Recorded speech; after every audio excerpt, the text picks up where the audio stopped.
It was a strange thing to pray for an ending. In a small flat in Lagos, where the walls were thin enough to overhear quarrels and thick enough to trap sorrow, lived a young man named Tade. Every morning he woke not to birdsong, but to arguments brewing like stale coffee in the corridor. Doors slammed. Words flew like broken bottles. Laughter, when it came, was sharp and cruel.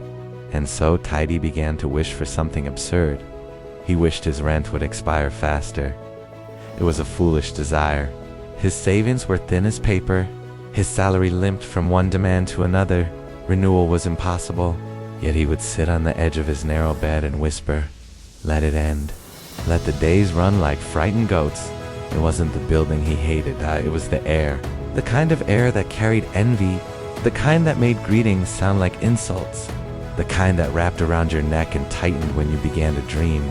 His neighbors had a way of shrinking joy. When Tade bought a new shirt, they asked who he was trying to impress. When he worked late into the night, they called him proud. When he stayed quiet, they called him arrogant. Slowly, their voices became his thoughts. Until one evening, after listening to a couple next door argue over nothing for the third time that week, Tade laughed. A deep, sudden laugh. "Isn't it funny?" he said to the ceiling. "I want to be homeless just to be peaceful." The irony was bitter, but it was honest. That night he realized something. He wasn't praying for eviction. He was praying for escape, not from rent, but from rot. So he began to prepare. Instead of counting days in dread, he counted them in strategy. He cut expenses, took freelance work, avoided gossip like a plague. When insults floated his way, he let them land on the floor like dust. He began waking earlier to walk by the lagoon, letting the morning sun remind him that not all light comes from electricity. And slowly, the bad energy loosened its grip. The rent expiry date arrived like a final bell. The landlord knocked.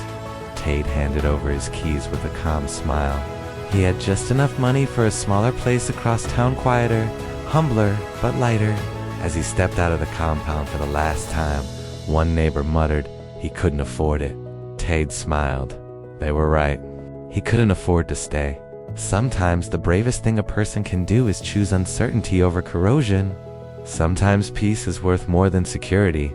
And sometimes it is not madness to wish your rent would expire faster. It is simply the soul refusing to live where it cannot breathe.